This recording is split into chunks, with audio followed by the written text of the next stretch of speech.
Halo, selamat datang kembali di YouTube channel Yesinta Mikana M. Nah, pada kesempatan kali ini saya akan membagikan informasi berkaitan dengan LMS PPG dalam jabatan tahun 2022. Jadi, tahap apa-apa saja yang akan dilakukan pada program PPG ini, seperti itu ya. Jadi setelah kegiatan ini kita akan ngapain lagi, jadi gambaran dari awal hingga akhir kegiatan PPG dalam jabatan tahun 2022. Baik, tanpa berlama-lama kita langsung saja. Nah, seperti yang ada di sini, jadi pada bagian awal itu ada menu pendahuluan. Di bagian pendahuluan ini nanti ada pengantar ya. Kemudian di sini juga ada orientasi. Jadi orientasi ini berisi buku panduan LMS. Jadi nanti kita diminta untuk melakukan simulasi berkaitan dengan bagaimana caranya membuat kiriman volume, menyelesaikan aktivitas, kemudian bagaimana membuat pengajuan, serta bagaimana cara mengunggah file ke LMS. Nah, berkaitan dengan itu, maka disinilah akan dipandu bagaimana caranya. Selanjutnya di bagian kegiatan yang pertama, kita akan melakukan kegiatan pendalaman materi.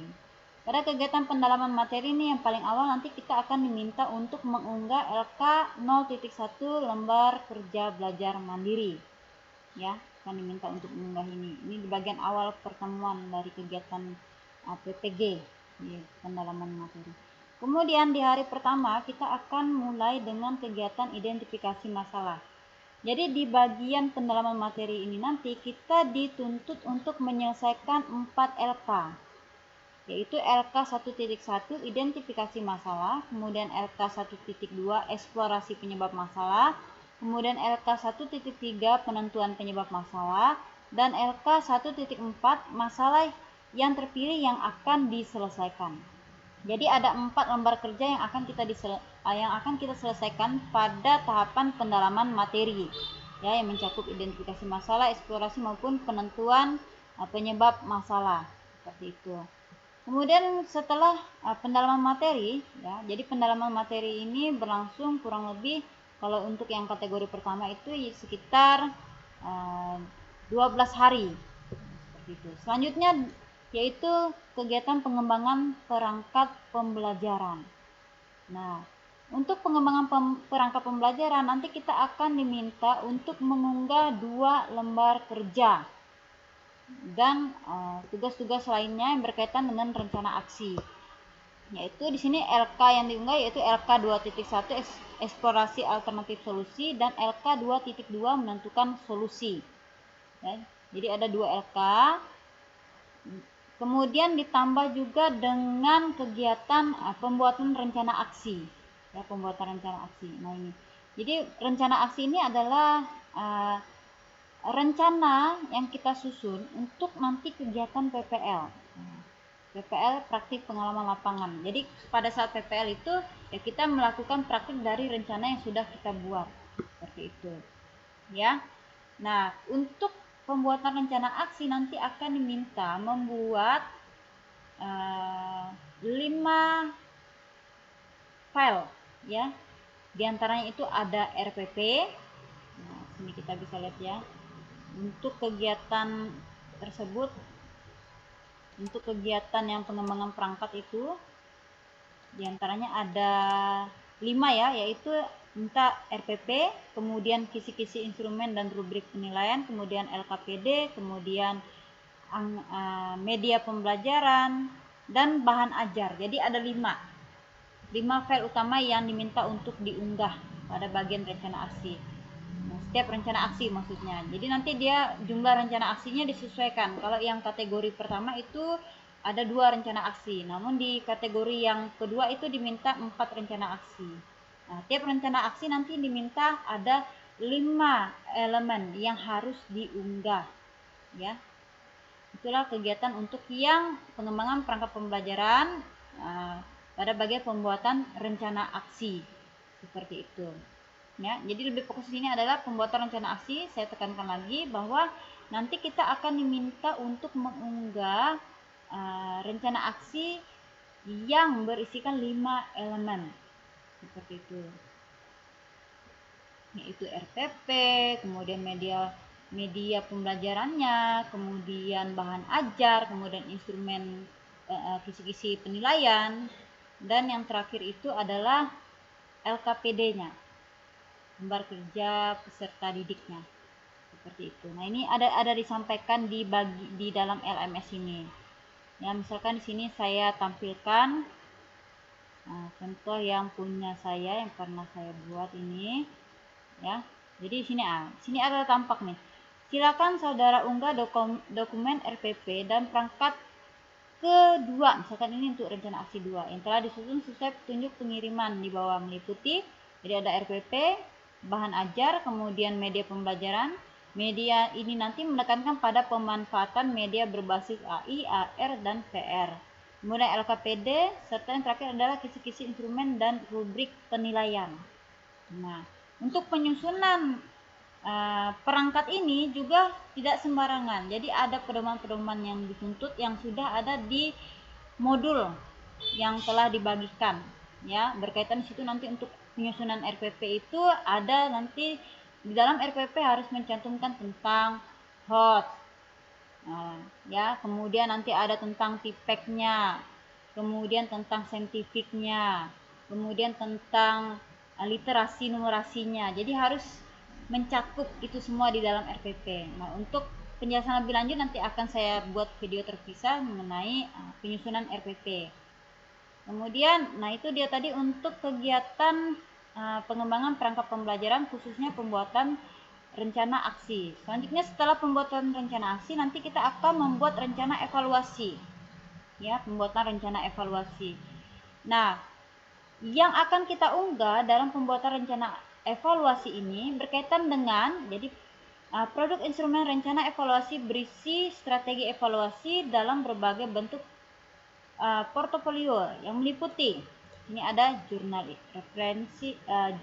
refleksi, kemudian lembar observasi, kemudian penilaian hasil wawancara, kemudian hasil survei kepada murid, guru, kepala sekolah maupun orang tua, serta artefak hasil belajar siswa. Seperti itu. Untuk contohnya nanti akan saya buat di video yang berbeda ya Bapak Ibu ya. Jadi terus pantengin channel saya, jadi jangan lupa aktifin lonceng notifikasinya supaya tidak ketinggalan video-video terbaru dari saya. Nah, itu berkaitan dengan pembuatan rencana evaluasi. Jadi ini merupakan tahap terakhir dari pengembangan perangkat pembelajaran. Setelah pengembangan perangkat pembelajaran, kita akan diarahkan untuk mengikuti uji komprehensif, ya. Uji komprehensif. Jadi uji komprehensif merupakan penilaian yang dilakukan secara menyeluruh tentang teori pedagogik dan pengetahuan bidang studi termasuk materi esensial, advanced material, dan kebermaknaan. Apa, mengapa, bagaimana, kemudian literasi numerasi, HOT, TIPEK yang bersumber dari perangkat pembelajaran yang dihasilkan dari tahapan pembuatan rencana aksi dan rencana evaluasi. Uji komprehensif dimaksud sebagai proses menilai mahasiswa dalam rangka mengukur kesiapan dan kecukupan kompetensi mahasiswa sebelum mengikuti PPL atau praktik pembelajaran inovatif. Jadi mahasiswa menggunakan perangkat pembelajaran yang dibuat pada tahapan pembuatan rencana aksi dan rencana evaluasi untuk dipelajari sebagai bahan uji komprehensif. Selanjutnya, dosen penguji secara lisan dan dengan cara daring. Penguji komprehensif terdiri dari 2 dosen bidang studi yang sesuai. Materi ujian mencakup yang pertama itu materi bidang studi esensial, kemudian materi bidang studi lanjutan atau advanced material, kemudian materi yang mendukung HOT, kemudian literasi numerasi, kemudian materi pedagogik, dan yang terakhir pengintegrasian antara teknologi informasi dan komunikasi, materi bidang studi, dan pedagogik atau TIPEK yang secara keseluruhan tercakup dalam 2 set dokumen perangkat pembelajaran tersebut. Jadi sesuaikan, kalau yang kategori 1 dia diminta hanya 2 set atau 2 rencana aksi. Namun di kategori 2 itu ada 4 ya, ada 4 set dokumen perangkat pembelajaran atau 4 rencana aksi. Jadi kita harus menguasai itu. Nah, uji komprehensif untuk setiap mahasiswa dilakukan pada akhir tahapan pembuatan rencana aksi dan rencana evaluasi selama 1 jam pembelajaran atau 50 menit ya. Uji komprehensif merupakan prasyarat untuk mengikuti praktik pembelajaran inovatif dengan nilai minimal 70. Nilai minimalnya 70. seperti itu. Jadi di sini nanti kita akan diberikan link untuk mengikuti uji komprehensif itu. Nah, untuk waktunya nanti tinggal menyesuaikan dengan kampus yang menjadi LPTK masing-masing, seperti itu ya.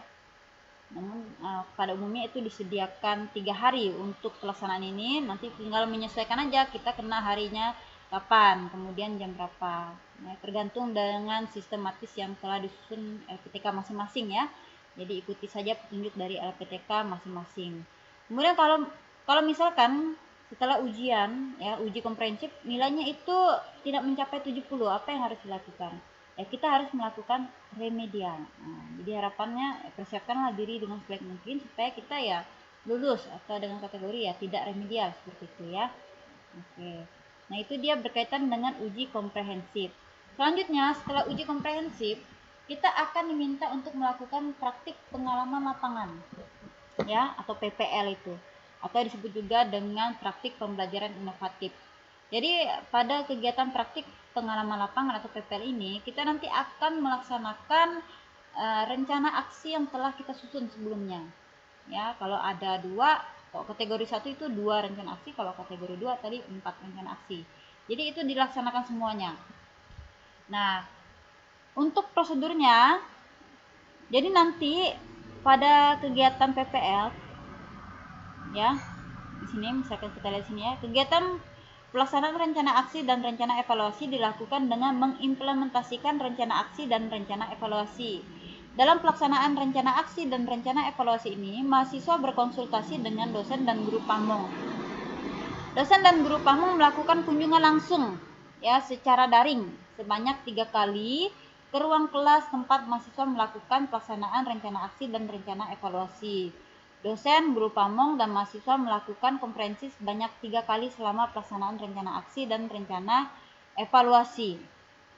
Nah, selanjutnya mahasiswa melakukan refleksi komprehensif terhadap pelaksanaan rencana aksi berdasarkan data evaluasi bersama-sama dosen dan guru pamong. Mahasiswa melakukan analisis terhadap implementasi rencana evaluasi berdasarkan data yang didapat dari berbagai bentuk evaluasi. Mahasiswa mempresentasikan hasil analisisnya kepada dosen dan guru pamong untuk selanjutnya diberikan feedback. Seperti itu. Pada akhir kegiatan, mahasiswa menyusun rencana tindak lanjut ya, atau di sini kita lebih fokus ya pengisian best practice ya, disebut dengan praktik baik itu ya, membuat analisis tentang lesson learn-nya. Dosen dan guru pamong memberikan feedback. Mahasiswa menyusun kembali rencana tindak lanjut atau lesson learn berdasarkan feedback yang diberikan.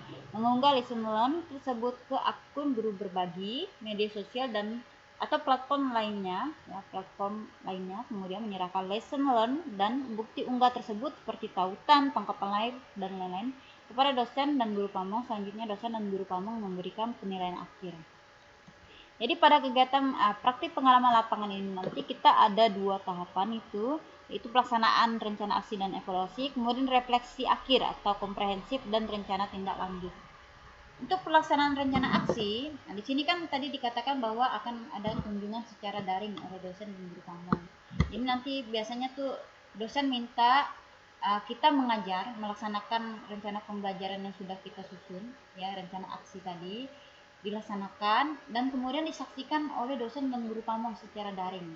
Nah itu kalau misalkan lokasi tempat kita PPL itu memungkinkan untuk pelaksanaan secara daring, pada umumnya ini menggunakan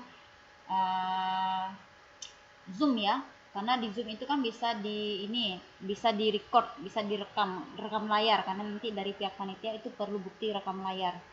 Nah itu jadi pakai Zoom, tidak bisa pakai yang Meet. Kalau Meet itu karena tidak ada untuk rekam layarnya, maka lebih direkomendasikan menggunakan Zoom. Nah itu kalau memungkinkan. Nah bagaimana jika misalkan lokasi tempat kamu bertugas itu atau tempat kamu PPL itu tidak memungkinkan, artinya sinyalnya mungkin tidak mendukung untuk kegiatan secara daring tadi. Nah, nggak masalah. Kalau seperti itu intinya tetap dibuat video pembelajarannya sesuai dengan FPP yang telah disusun ya, dan 5 komponen perangkat pembelajaran tadi digunakan, dibuat videonya. Nanti videonya itu yang akan diunggah. Jadi di bagian pelaksanaan rencana aksi ini, misalkan sini perangkat pembelajaran pertama, nanti di awal kita akan diminta untuk mengunggah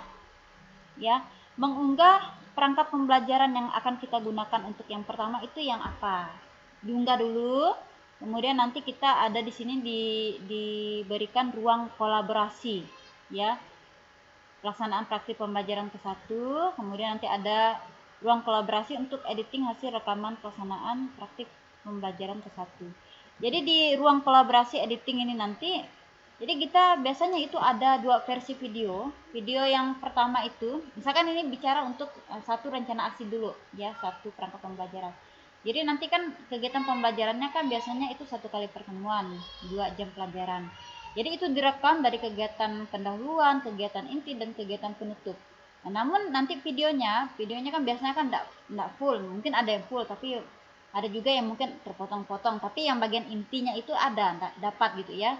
Pendahuluan ada, kegiatan inti ada, kegiatan penutup juga ada.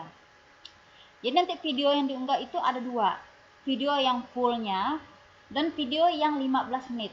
Nah, untuk video yang full ini nanti kita unggah di Drive, di Google Drive ataupun di YouTube ataupun di akun media sosial lainnya. Nah, linknya kita masukkan di ruang kolaborasi untuk bisa dilihat oleh dosen dan dikoreksi.